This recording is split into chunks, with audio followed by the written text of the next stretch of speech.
So if we compare back to the example I gave over here, this one says find the probability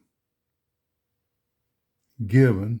We were given it was a first-year student, so that would be the bottom number, and the intersection is the top number. That's all we're saying. We're putting into a formula. That's the intersection, that's the overlap area, over what we were given. Okay, a couple more quick examples. Let's say we have a card from a standard deck of 52 playing cards. What's the probability of drawing a card and getting a king? Okay, this is a simple probability. There's 4 kings out of 52 altogether. I'm going to leave it like that. What's the probability of drawing a club? So you think how many clubs are in there? Simple probability. There's 13 clubs out of 52. C says, what's the probability of drawing a king and a club? And so that means it's got to be a king and it's got to be a club. There's only one card that's a king and a club, and that's the king and club. So that's 1 out of 52.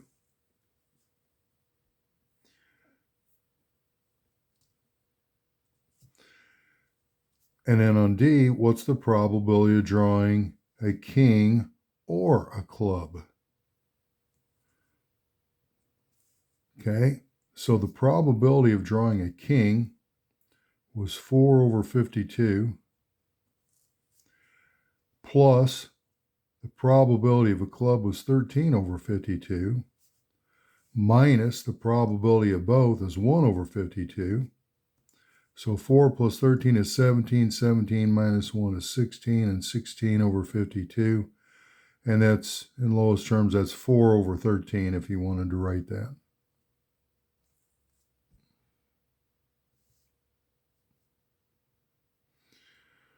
Okay, now here's conditional probability. Now we're going to draw 2 cards with no replacement.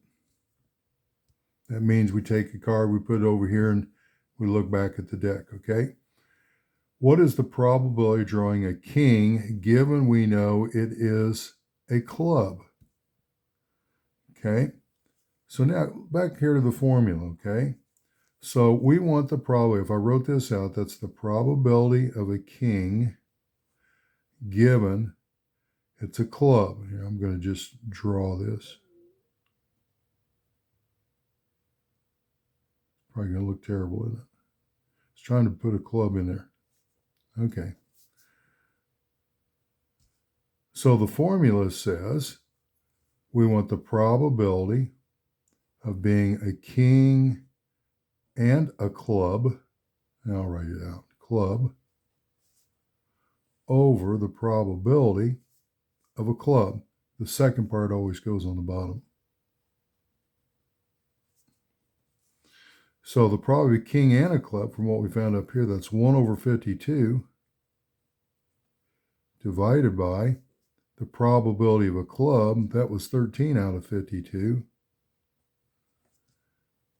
or 1 over 13. Now, if I was doing it, I would just think logically. Okay, the problem says, okay, you're given a club. How many clubs you got? 13. Out of those 13, how many are kings? 1 over 13. Some problems it makes sense to write as a formula. I don't care as long as you can get the right answer. This one says, what's the probability of drawing a club given we know it is a king? So now it's reversed. So now we want to find the probability of getting a club given it's a king. So on top, it's the probability of a club and a king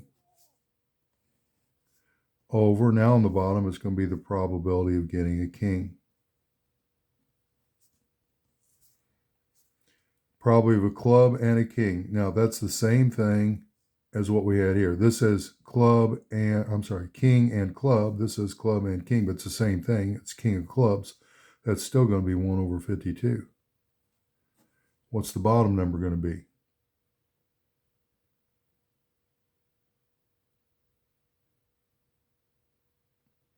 probability of getting a king. Probability of getting a king is 4 over 52. In lowest terms, that's going to be 1/4.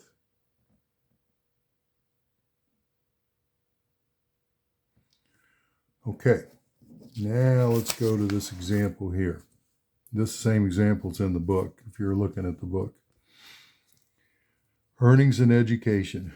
20% of the employees of Acme Steel Company are college graduates. Probability, college grads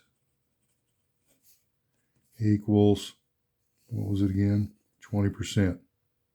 I'm going to put 0.20.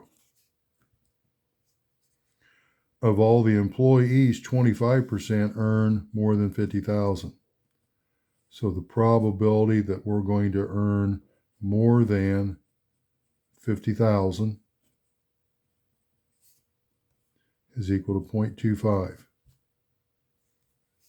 And 15% are college graduates earning more than 50. So they're college graduates and they earn more. So that's the probability of being, I'm just going to put grad,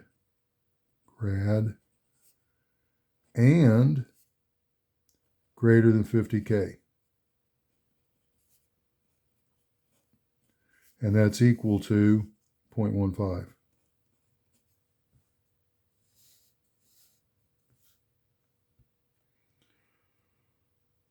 Okay, so let's say if this is E and that's F, this would be E and F.